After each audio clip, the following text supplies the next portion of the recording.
Voy a hablar sobre algo de que es la evaluación de las lesiones del complejo areola-pezón y vamos a ver si en estos 29 minutos, de pronto menos, me quedan, voy a ver si logro cubrir estos 4 tópicos. El primer tópico les voy a hablar un poquitico sobre unos conceptos básicos de anatomía patológica y la correlación con la radiología. Si uno entiende básicamente la anatomía, va a entender la parte de la fisiopatología y qué es lo que puede estar pasando. Cuando ustedes ven la mama, ustedes ven que existe en la mama un gran componente que son los alveolos mamarios, que están compuestos por las unidades ductolobulillares, la unidad ductolobulilar terminal. Ustedes saben que la unidad ductolobulilar terminal tiene acinos y tiene unos pequeños conductos extralobulares que están en esta parte que son los lóbulos mamarios. Acá ustedes están viendo los conductos galactóforos, el seno galactóforo y los conductos terminales que llegan al complejo areola-pezón. Si uno ve la anatomía, uno entiende, y esta es una foto de la patología de Robbins, que creo que algún día estudiamos, y entiende de acuerdo a la patología qué se puede formar en cada área. Ustedes saben que obviamente donde está la unidad ductolobulillar es en donde se van a formar los carcinomas. Ustedes ven acá en verde donde está el estroma, alrededor de la unidad ductolobulillar, ahí se van a formar grandes patologías benignas como los fibroadenomas, y en esta parte que ustedes están viendo, la parte distal, que es la que vamos a ver, se ven los ductos finales terminales y ustedes ven que gran parte de la patología que se ve aquí es patología de características benignas. Lactancia ductal, aquí hay unas pequeñas glándulas que se llaman de Montgomery que ayudan a la lubricación del pezón, que a veces se pueden tapar y se pueden infectar. Se pueden también ver aquí lo que se llaman los pequeños papilomas solitarios y algo que a veces puede verse acá y que veremos ahora, que es la enfermedad de Paget, y es el compromiso oncológico del complejo areola-pezón. Evaluar el complejo areola-pezón es difícil, especialmente en la mamografía. Si ustedes ven las zonas que se llaman peligrosas, en donde uno se puede equivocar, incluye los aspectos de la mama internas, toda la parte que es la región, digamos, prepectoral, y un punto que es ciego, generalmente es el complejo areola-pezón en la mamografía.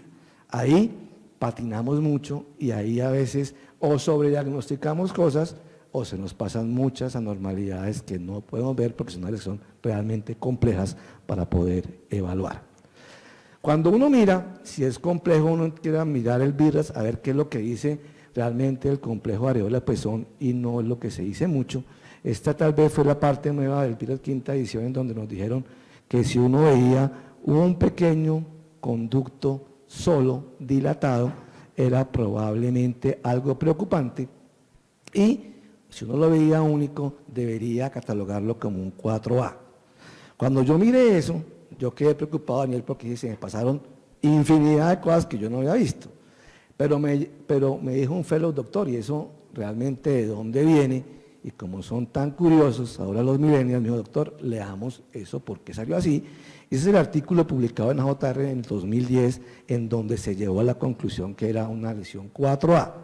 Mire que realmente cuando uno lee eso, dice no sé si el colegio americano se exageró en ponerlo 4A, porque es un único artículo que revisan 235.000 mamografías de tamizaje, en donde encuentran que solamente 9, según ellos, tuvo una dilatación única del conducto, eso da 0,038%, nada, y de ese 9 encontraron en biopsia solamente un carcinoma in situ. Mi opinión humilde, están probablemente magnificando algo en una evidencia muy pequeña para decir que es 4A, y por eso en sentido práctico cuando uno ve eso, pues utiliza herramientas complementarias para no sobrediagnosticar. O sea que la primera parte ustedes vieron que sobre el complejo areola-pezón hay ductos, hay unas glándulas, pero realmente no hay mucho tejido mamario, unidad ductolobulillar, por lo cual la posibilidad de malignidad relativamente parece ser poca. La principal causa de ver el complejo areola-pezón es la secreción por el pezón. En el 2017, el Colegio Americano de Radiología, en el programa de decisiones soportadas clínicas por evidencia, hizo un análisis muy importante, y lo pueden revisar en la página del Colegio Americano de Radiología, en donde evaluó las 3 principales causas de consulta en la mujer con patología mamaria, que eran masa palpable, dolor y secreción por el pezón. El Colegio Americano ya en su página dijo: vamos a hacer una reunión de expertos para decir en esas pacientes, basadas en la evidencia, qué se debería hacer. Estos son los criterios de evaluación apropiados para la evaluación de la secreción por el pezón. Ustedes ven ahí que está nuestra compatriota y local Mónica, que vendrá creo que en estos días a hablarnos. Ella participó de ese panel en donde se evaluó qué se debería hacer en pacientes con secreción por el pezón.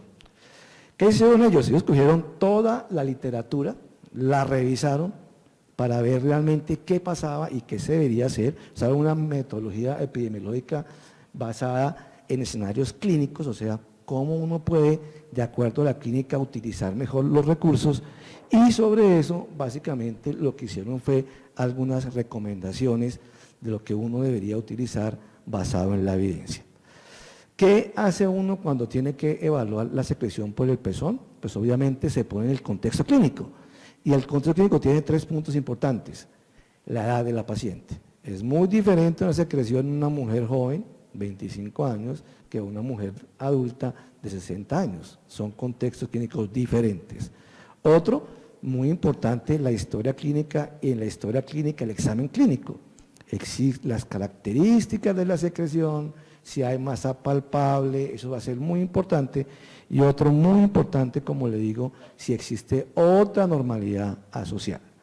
La pregunta es, en ese contexto clínico, de todas las modalidades que usamos en el día a día, ¿cuál sería el orden de usarlas?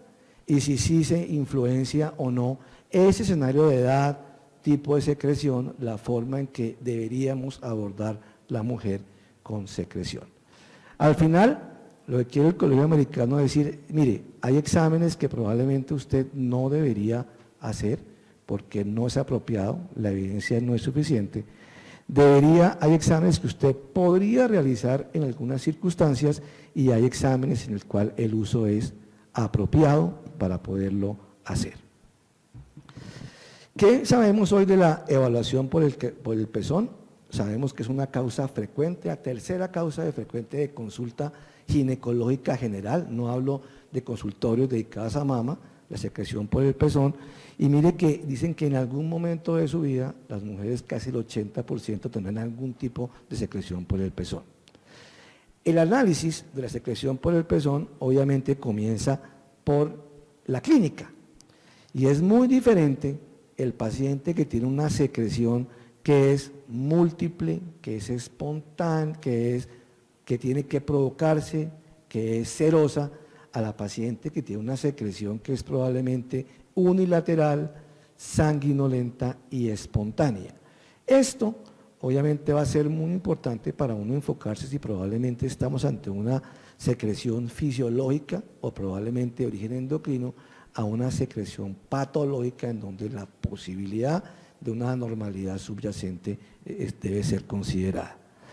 Mire que de las pacientes que tienen secreciones patológicas, entendidas como secreciones serosanguinolentas, pacientes que tienen secreción espontánea unilateral, aproximadamente el 30 o 40% podrán tener una normalidad, y la más frecuente es el papiloma intraductal. Muchas de ellas tienen simplemente una ectasia ductal, y mire que es muy importante esto porque no lo preguntan, y es que en general el estudio citológico de esa secreción podría tener un rendimiento diagnóstico muy discreto, o sea, regular. Puede tener anormalidad y salir citología benigna, tener mucho cuidado con la interpretación, y lo que hoy sí sabemos es que si eso se presenta en un hombre, la alarma es diferente. Los hombres en general no deberíamos tener secreción, debe tener mucho más cuidado en la evaluación. Un factor que va a ser muy importante en determinar la probabilidad de malignidad, obviamente, está en relación con la edad. A mayor edad, pues probablemente mayor posibilidad de que tenga la paciente malignidad. Y mire que una paciente con secreción que es preocupante, sanguinolenta, tendrá una posibilidad de tener malignidad hasta en un 30% si está por encima de 60 años. Pero si la secreción se asocia a masa palpable o a anormalidad en un examen por imágenes, se puede hasta duplicar o cuadriplicar la posibilidad de malignidad. Mire, esas pacientes tienen masa palpable o tienen una anormalidad a la mamografía o a la ecografía, su posibilidad de malignidad llega casi al 60%. O sea que aquí hay que ver que existen las características de la secreción y la edad como factores y variables importantes para uno enfocarse. Después de toda la revisión, lo que se encontró fue lo siguiente, que uno podría agrupar a las mujeres para evaluar la secreción de acuerdo a la edad. Aquí está el grupo de mujeres que estaría entre 30 a 39 años, y mire que aunque hay exámenes que son adecuados, como es la mamografía, la tomosíntesis y el ultrasonido, lo más importante es el orden en que se haga. El examen para iniciar de elección es el ultrasonido en esas mujeres, y la mamografía podría ser complementaria de acuerdo a factores de riesgo, pero el ultrasonido es el examen que se debe hacer. Muy diferente a las mujeres de 40 años o más, en donde el primer examen de abordaje es la mamografía, sea digital o tomosíntesis, complementado con la ecografía.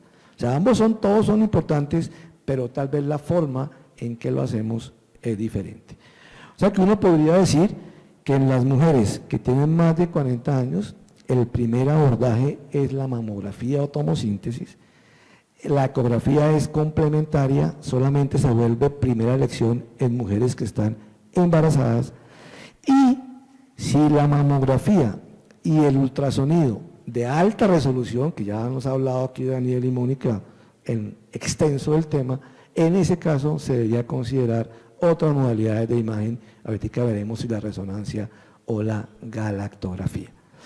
Miren lo que les decía, en las mujeres de 30 a 39 años, probablemente el primer examen de elección es el ultrasonido. De acuerdo a condiciones de factores de riesgo, uno podría considerar o no hacer mamografía, y al igual que la otra, si el examen es negativo y la clínica es sospechosa, considerar otras modalidades de imagen. Y en las mujeres que son menos de 30 años, pues obviamente la ecografía es el examen de elección, y solamente se recomendaría hacer mamografía en pacientes de alto riesgo, probablemente pacientes con BCRAs positivos, fuerte historia familiar, ahí sí, si no, no vendría una indicación. Una pregunta que uno se hace es galactografía versus resonancia magnética en la evaluación de secreción y ante sospecha de lesión papilar o malignidad. Yo creo que los que tenemos un poco más de experiencia, Daniel, por no decir edad, usamos mucho tiempo galactografía. Era un examen que pues no es lo más cómodo, necesitaba uno buen pulso, ya está, el pulso no es tan bueno, Daniel, por eso afortunadamente ya no lo hacemos. Pero el examen realmente ha venido en desuso, porque mire, existen modalidades como la resonancia que ustedes ven, puede detectar pequeñas lesiones papilares en esos pacientes que uno sospecha. Y lo que demuestra la evidencia es que el rendimiento de las dos pruebas, la resonancia magnética supera a la galactografía para la detección de lesiones papilares en pacientes con mamografía y ultrasonido de alta resolución negativos. Una de las principales ventajas que tiene la modalidad es que hay un porcentaje que no es despreciable, 20-25%, de pequeños papilomas que pueden ser distales y que obviamente visualizarlos en galactografía es difícil. Entonces recuerden que esa ventaja es muy importante, porque hay un porcentaje que puede ser más del 20% que la distancia más de 3 centímetros y ahí la galactografía no tiene utilidad o es difícil. Y les repito, tengan cuidado porque la citología cuando es positiva tiene un alto valor predictivo positivo, pero si es negativa no es suficiente para descartar la patología. Importante mencionarles que en algunos centros, muy pocos, se está haciendo ductografía, no es un método que sea ampliamente disponible, se requiere un entrenamiento y un equipo especial, algunos cirujanos de mama lo están haciendo, pero en el país realmente no es un método que sea de fácil acceso. Pero ahora les digo, como les dije, y como es motivo de este curso, pues la ecografía es el método de elección principal para evaluar el paciente con secreción del seno. Muy importante, y lo pongo en mayúscula, es ecografía de alta resolución. Si usted quiere ver cosas pequeñas, pues probablemente los ecógrafos de baja resolución va a ser muy difícil que usted pueda detectar. Y la mamografía, pues digamos, puede ser complementaria en mujeres probablemente menor de 40 años, pero en mujeres menores la ecografía puede ser suficiente para evaluar ese tipo de pacientes.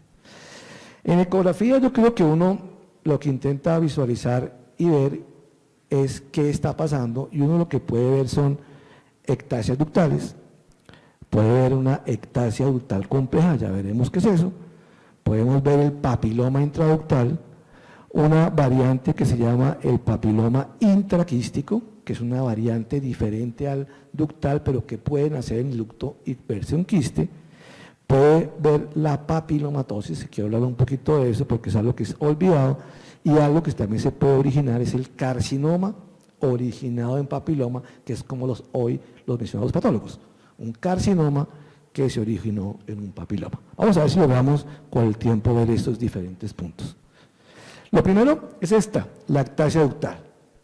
Imágenes tubulares, anecoicas, que son muy frecuentes para uno poder visualizar. Yo particularmente no me tomo el tiempo de medirla, que 3, que 4. Si yo veo un ducto dilatado, anecoico, una ectasia ductal, creo que medirla no me va a aportar nada en el manejo, es un BIRAT 2 y no le veo mayor dificultad. En este caso, ya nos mostró Daniel, sí puede haber dificultades. Y aquí la pregunta es, ¿estamos ante una ectasia ductal compleja o estamos ante un papiloma intraductal?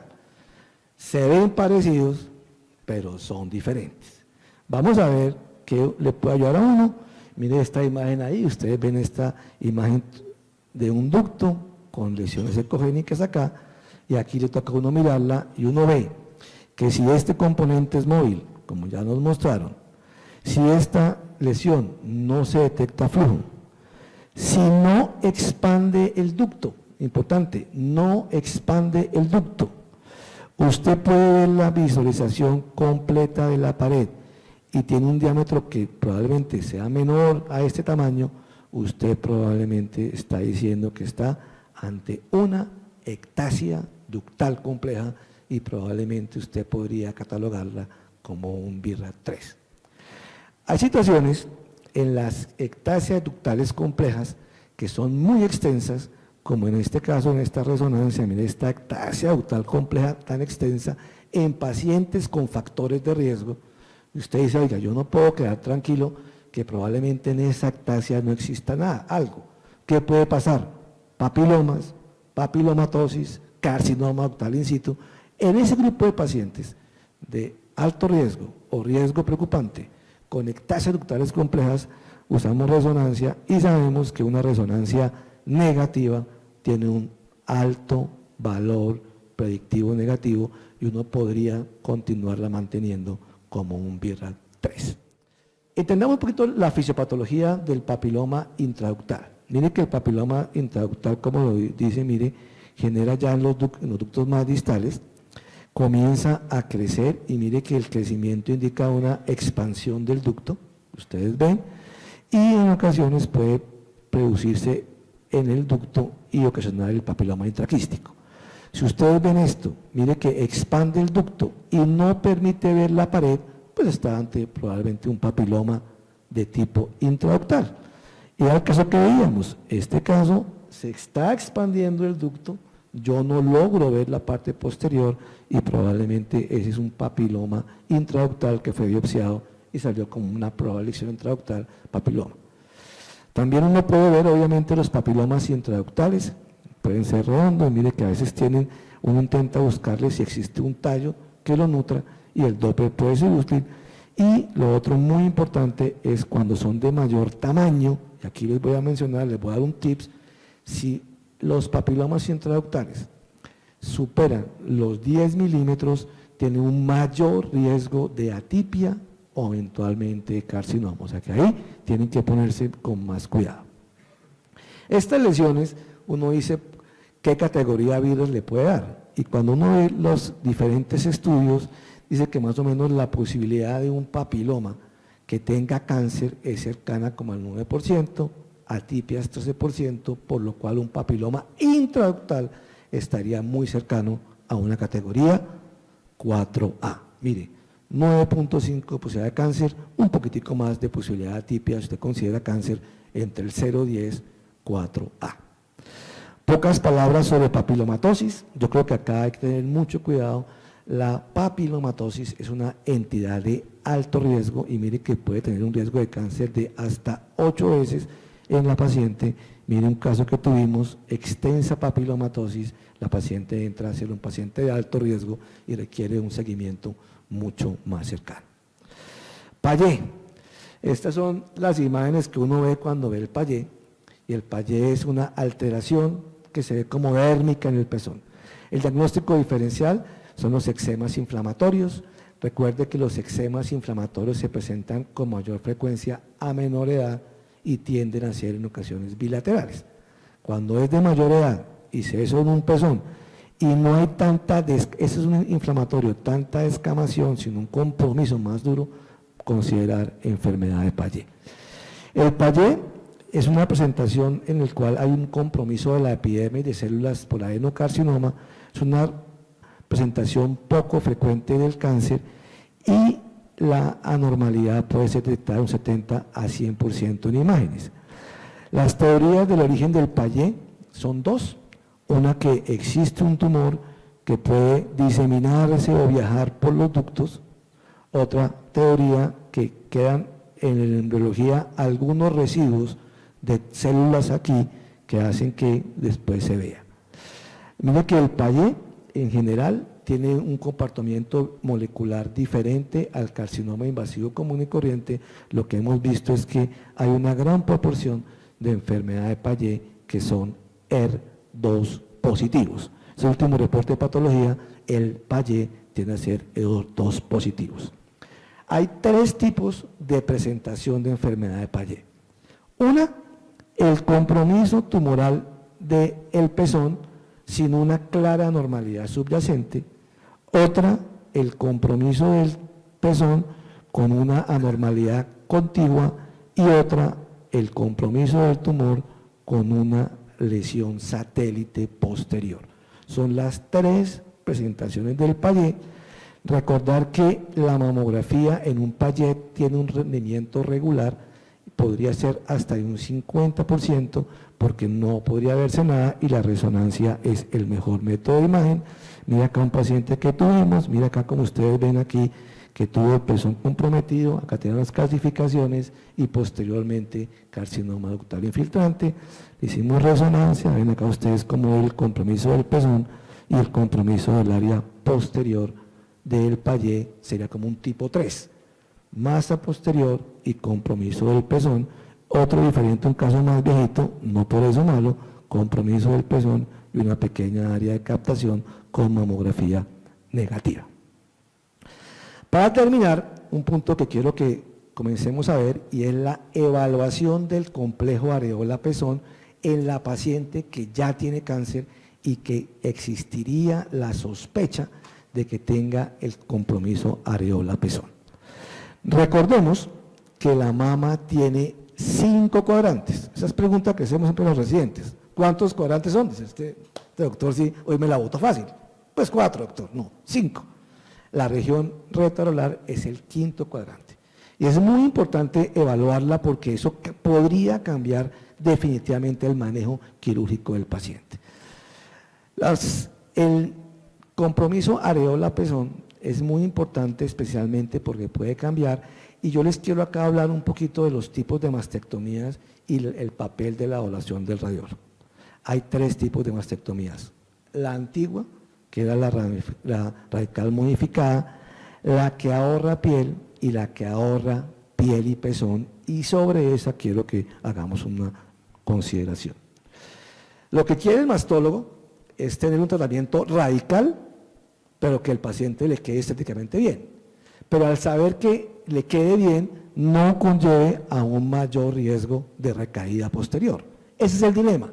¿Cómo dejamos a una mujer con un seno funcional, lo más estético posible, sin que después eso implique una recaída? En las épocas prehistóricas, afortunadamente, se usaba la mastectomía radical modificada.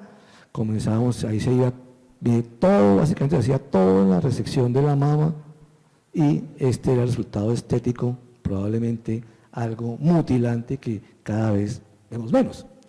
Después dijeron los cirujanos: oiga, podemos hacer una diferente cirugía que es ahorradora de piel. Lo que hacen es intentar sacar toda la mama, sacar el pezón y dejar piel. El problema de eso es que si se deja piel, se deja un espacio muy grande, podría quedar tejido medio residual y la posibilidad de cáncer ahí existe. Pero obviamente estéticamente es mucho mejor. Y esta es la que, pues aquí el éxito es dejar un espesor menor de 5 milímetros, porque ese espesor es fundamental para determinar si va a quedar o no tejido residual. Y esta es la última, y es la que se ahorra piel, pero también se ahorra pezón. Históricamente se decía: esta paciente es candidata a una lesión menor de 3 centímetros y la distancia al pezón es mayor de 2 centímetros. ¿Cómo les parece esto estéticamente? Mejor, ¿no? Muchísimo mejor. Esta es una mastectomía ahorradora de piel y de pezón. Aquí ustedes van a ver el papel del radiólogo es fundamental para saber si la paciente es candidata o no a ese tipo de cirugía. Y aquí la distancia del tumor al pezón, o poder predecir que está el pezón comprometido, va a ser fundamental para tomar la decisión. Históricamente se consideraba una distancia del tumor al pezón de 2 centímetros, y probablemente esto ha ido cambiando, y probablemente hoy esa distancia se ha ido disminuyendo debido a la mejoría en las técnicas quirúrgicas, y probablemente antes se decía que era mayor de 2, hoy muchos cirujanos dicen: si es mayor de 1, yo podría hacerlo. Importante saber cómo lo medimos. Mire que lo medimos no desde la punta del pezón, sino desde el complejo areola-pezón. ¿Para qué es fundamental ver uno cómo ve la resonancia magnética? Aquí están los patrones normales en que un pezón puede realzar en resonancia magnética. Mire que puede realzar lineal con extensión, mire que puede casi no realzar, un poquito interno, son los patrones normales. Varios estudios han mirado si uno puede predecir si realmente está comprometido el pezón. Y lo que uno sabe es que uno puede decir que no está comprometido si está muy lejos, pues eso no tiene mayor problema, más de 2 centímetros, si hay ausencia de un realce anormal del pezón, y si hay una ausencia entre una comunicación entre el tumor y el pezón. Si usted ve esos 3 puntos, puede decir con una alta probabilidad que no hay compromiso del complejo areola-pezón y que probablemente la paciente podría ser candidata a cirugía ahorradora de piel y de pezón. Aquí están otros estudios en el cual dice: oiga, ¿y uno cuándo puede decir que sí? Uno puede decir que sí cuando la distancia es menor de 5 milímetros, tenga cuidado, cuando existe un realce anormal diferente al que yo vi a cuando hay un realce entre el tumor y el pezón, y cuando hay una retracción del pezón. Mire este caso, unas calcificaciones preocupantes, muy cercanas al pezón. ¿Será que la paciente candidata o no? Resonancia magnética, realce asimétrico del pezón, comunicación lineal con el área de las calcificaciones, paciente con compromiso del complejo areola-pezón, no candidata para cirugía conservadora de piel y ahorradora de piel y pezón. Otro caso que estamos viendo también aquí es un caso en el cual estamos viendo que aquí ustedes ven la comunicación que existe entre lo que es la masa, la línea hacia el pezón, no hay distancia de 5 milímetros, probablemente una alta probabilidad de compromiso areola-pezón, probablemente no candidata para cirugía conservadora de piel y de pezón. En conclusión, yo creo que las lesiones que comprometen el pezón, como todo en medicina, están involucradas en un contexto clínico. Miren siempre la edad del paciente, miren el tipo de secreción. Creo que la ecografía es la herramienta fundamental para dirigir el diagnóstico. Si lo hacemos bien, probablemente ayudaremos muchísimo. La resonancia podrá ser muy útil, como les digo, para la evaluación de enfermedad de Payet, para ver en qué escenario está, solamente pezón, adyacente pezón, posterior al pezón, y cada vez más estamos usando la resonancia preoperatoria para la evaluación de mastectomías, especialmente buscando ahorrador de piel y ahorrador de pezón. Les cuento que hoy, por ejemplo, ya hay algunos reportes que dicen que la enfermedad de Payet podrían ser un paciente no candidata a cirugía mastectomía, sino cirugía conservadora, y ahí cada vez tendremos más importancia. Esta es la pregunta que uno siempre se debe hacer, y es: ¿qué esperan de nosotros los cirujanos? ¿Qué esperan de nosotros los mastólogos? ¿Qué esperan de nosotros los oncólogos? Por eso es fundamental el trabajo multidisciplinario, hablar con ellos, caminar con ellos, siempre buscando el beneficio de nuestras pacientes. Muchísimas gracias.